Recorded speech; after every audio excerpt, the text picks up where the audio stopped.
senhoras e senhores, a terceira rodada da Champions começou e, como de costume, a gente vai fazer aqui um resumo breve de todas as partidas dessa terça-feira de Champions, que gerou surpresas, que gerou o Barcelona se complicando, o Napoli mantendo uma campanha absurda, cada vez mais absurda, e outros pontos interessantes que a gente vai citar jogo a jogo, começando naquele esquema que a gente já sabe, quem está acompanhando o canal já sabe como é que funciona, quem está chegando por aqui agora, que eu sei que tem gente chegando.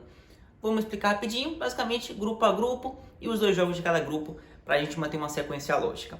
No grupo A, a gente tem, acho que como maior destaque, talvez um dos da rodada, o Napoli aplicando um 6-1 na Johan Cruyff Arena para cima do Ajax. Cara, eu acho que todo mundo se surpreendeu com isso.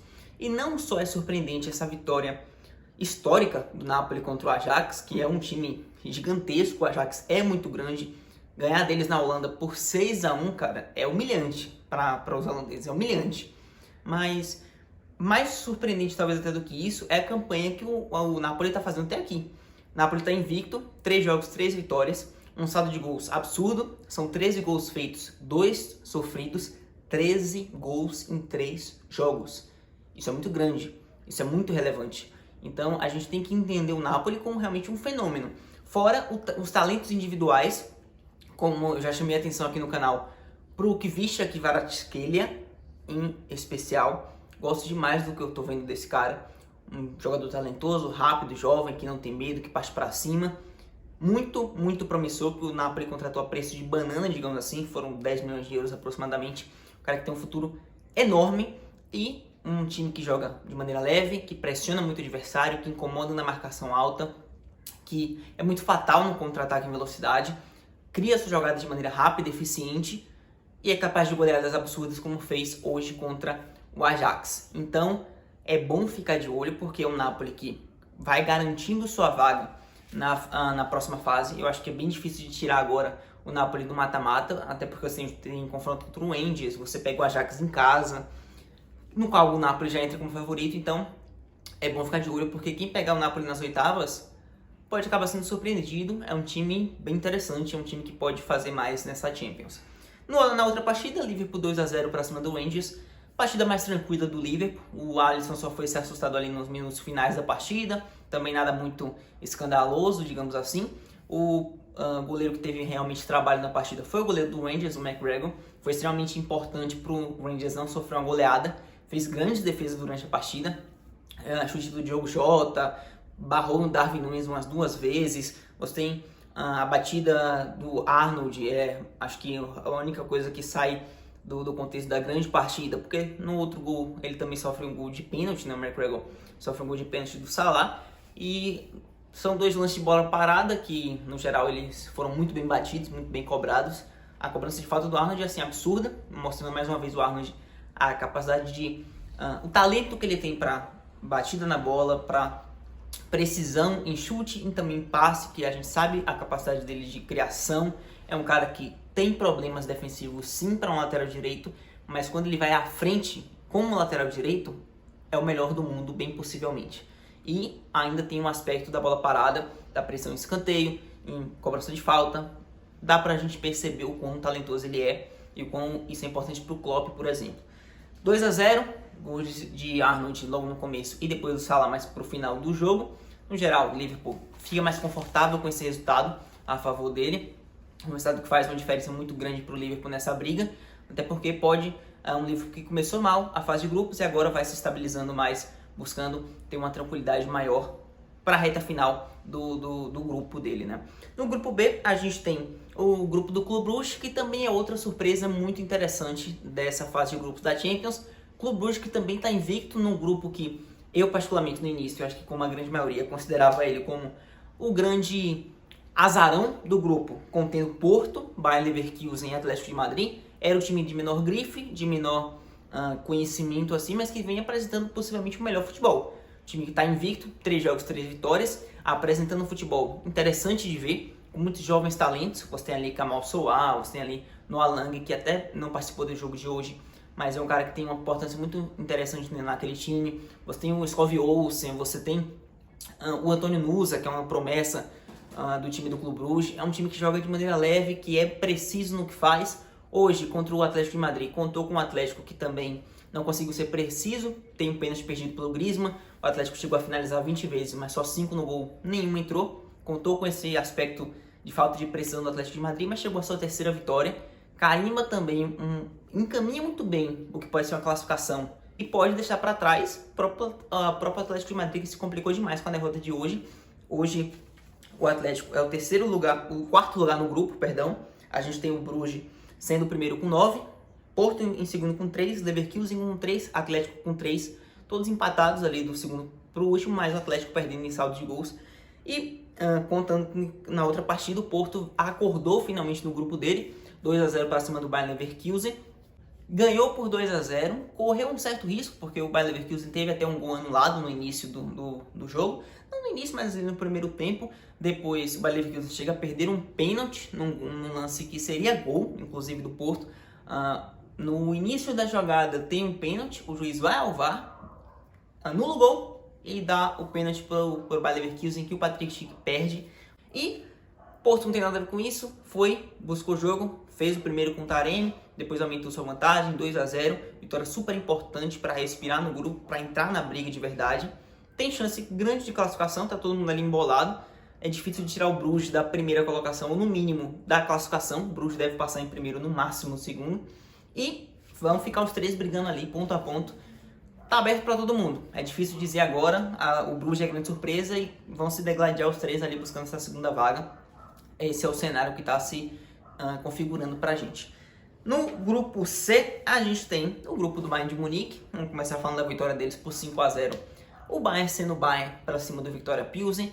E o que mais chama a atenção, a gente já sabe do volume de jogo que o Bayern consegue criar, da qualidade do jogo que o Bayern consegue ter, do nível de intensidade, do nível de pressão, do nível de criatividade. Mas é interessante demais a gente perceber a quantidade de opções que o Bayern de Munique tem para oferecer perigo ao seu adversário.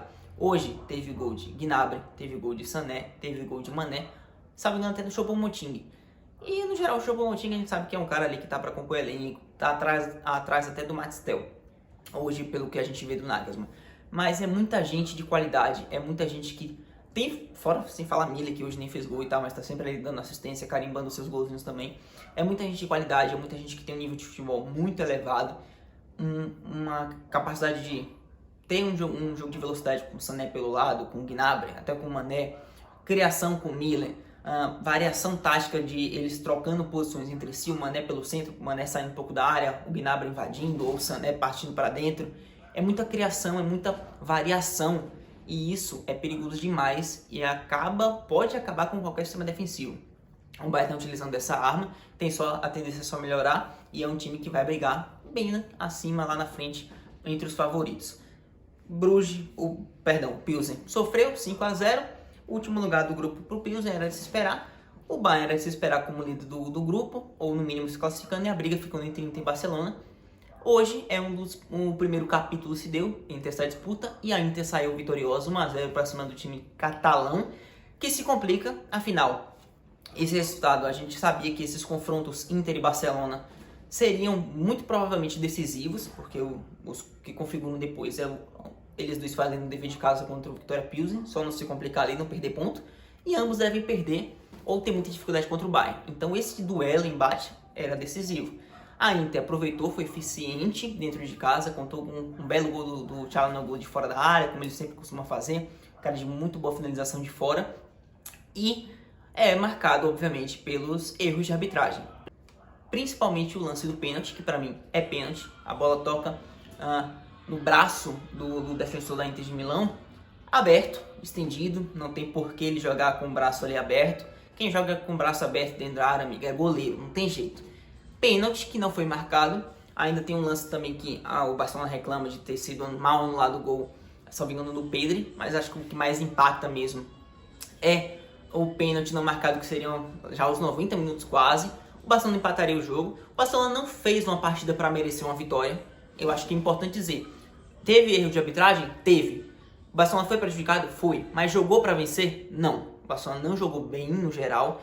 Criou oportunidades, teve bola na trave com o Dembélé. Lewandowski passou bem apagado no jogo. A Inter conseguiu montar um sistema para deixar o Barcelona tocando do jeito que ele gosta, mas não deixar adentrar a área com tanta frequência, adentrar a área com tanta facilidade. E o Barcelona ficando tocando ali, posse de bola não ganha jogo. Posse de bola sem eficiência, sem ofensividade, sem objetividade, é posse de bola e não significa nada. É só um número, é só um detalhe, passa. Se você conseguir que seu adversário fique tocando sem te agredir, tudo bem. Toca a bola, a gente faz 1-0 e fica aqui. Foi isso que a Inter fez. Basicamente, sai com os 3 pontos. Quem sai com a vitória é quem faz mais gol, não quem tem mais posse. O Barcelona não conseguiu criar, ficou preso nesse tema bem armado da Inter de Milão, mas, claro, que você tem que se reconhecer que foi prejudicado pela arbitragem. Um empate seria bem melhor do que a encomenda para o Barcelona ali no contexto do jogo, já conseguiu empate no final, e poderia sim ser decisivo demais, já que agora tem o confronto no Camp Nou, que agora o Barcelona obrigatoriamente tem que vencer. É muito difícil de imaginar o Barcelona passando sem vencer esse jogo, mas se você consegue um empate fora, as coisas facilitam um pouco, você vai com mais confiança. Tendo a obrigação de vencer mais ainda, com a pressão e a Inter tendo o poder de conseguir um empate já ser o suficiente, complica para o Barcelona. Esse pode ser um fator positivo demais para o time italiano, que eles vão saber aproveitar, muito provavelmente. E o time do Xavi tem que mudar, tem que melhorar, tem que jogar melhor, ser mais direto e encontrar melhor o Lewandowski, até outras opções ali, partir jogada individual de Rafinha Dembélé, se quiser essa classificação. No geral, agora a gente vai para o grupo D. Acho que nos confrontos foi o menos interessante, mas está se configurando aquilo mesmo que a gente planejava lá no início, que era um grupo extremamente equilibrado, com todo mundo tendo chance de classificação.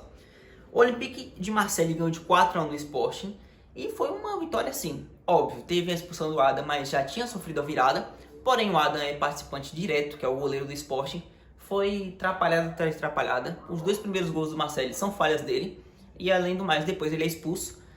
No geral, uma partida para esquecer do Adam. Muito decisivo nessa vitória do time francês em casa, que consegue seus 3 primeiros pontos, não deixa o Sporting se distanciar. O Sporting estava com 6 pontos, poderia chegar a 9, encaminhar uma classificação. Acho que é um time que vai se classificar, vem jogando muito bem o Sporting. Hoje foi um ponto bem fora da curva e abala muito o psicológico do time. As falhas do goleiro depois da expulsão condiciona muito o jogo do Sporting, mas no geral o Olympique de Marseille consegue embolar um pouco o grupo com essa vitória. No outro jogo, a Eintracht Frankfurt 0-0 com o Tottenham na Alemanha. Ambos os times pecaram pela falta de eficiência. O Tottenham chegou a criar mais de 10 finalizações a gol, se não me engano. Nenhum entrou. E eles saem com um empate que é ruim para os dois. O Sport fica com 6 pontos na liderança. Tottenham com 4, seguido do Eintracht com 4 na terceira colocação. E o Olympique de Marseille com 3 na última. Todo mundo tem chance, todo mundo pode passar e todo mundo pode ficar de fora. Basicamente essa bagunça que está nesse grupo D. Interessante de acompanhar vai ser porque a gente gosta desses duelos equilibrados. Não tem times muito organizados, principalmente ali o Sport e o Tottenham são times legais de se ver, mas o mais agradável vai ser realmente a disputa. No geral, amanhã tem mais. Amanhã nós temos os jogos das outras equipes, dos outros 4 grupos, e você vai acompanhar aqui. Sei que tem gente chegando, como eu já falei no início do vídeo, sejam muito bem-vindos. Não se esqueçam de, além da inscrição, que eu agradeço demais, a notificação para você já ficar atento e já receber o vídeo de amanhã. Quem tá aqui eu sei que já tem, parceria tá aqui rolando solta. Muito obrigado a todo mundo, não esqueçam de compartilhar se vocês gostaram, indica para os seus amiguinhos. Amanhã tem mais. Valeu, tchau!